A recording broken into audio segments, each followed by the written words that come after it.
Okay, welcome to Rooster TV, and tonight we're joined by the senior women's coach of the football club, Slade. Slade, thanks for joining us.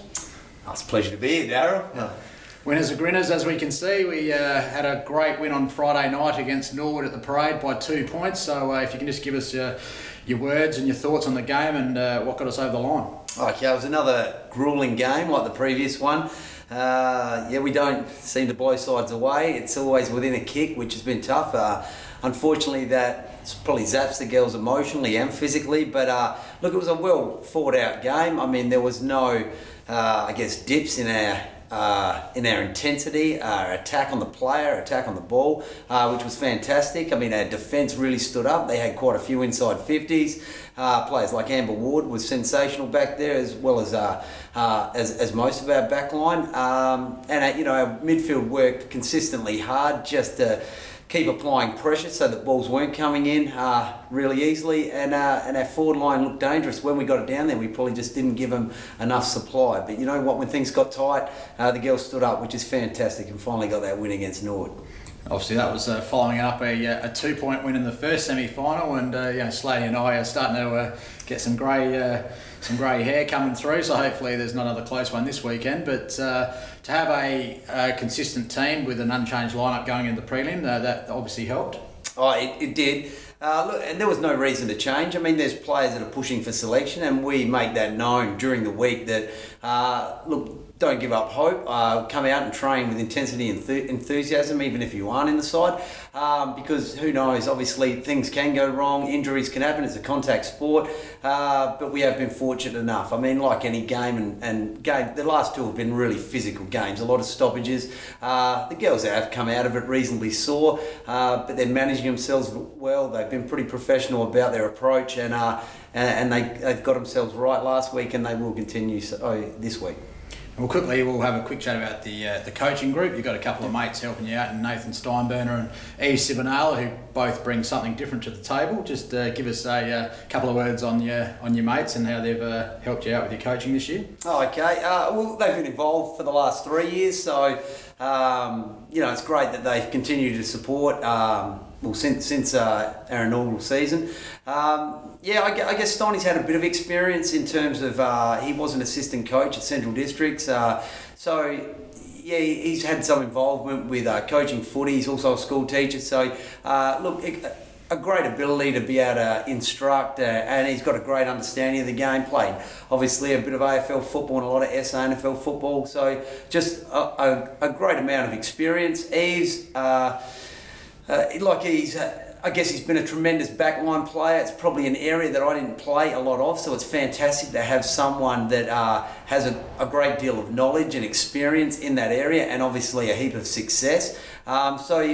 Just a good balance. Obviously, we were mates at Central Districts. I mean, you talk about your football teammates, that you're all mates, but we were very close, sort of came from similar areas and grew up playing junior football together. So we've known each other closely for quite a long time. So it's just good that once footy finishes, that you still get time to spend a bit of time with your mates, and this is factored time in when obviously there's a lot of distractions with kids and everything else that's going on in terms of our commitment.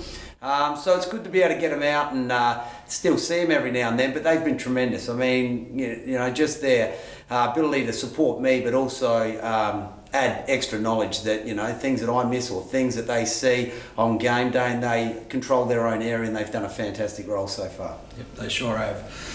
And obviously it does take a full group to get you through to a grand final. Obviously the players have obviously gelled well and got the 8 wins in a row going into a grand final, but just a couple of that have stood out for you over the season? Well, it's been a hardest season probably. Initially, we lost so many players and quality players, so it was a massive rebuilding phase at the start of this. So it was hard to say who was going to be our stars this year. And I guess early in the season, Nadia von Berto was one that we probably put a fair bit of emphasis on and expected her to play well. In saying that, she's a good leader, and we obviously then acknowledged that and made her co-captain with Leah Tynan. She was definitely someone we relied on for those first few games.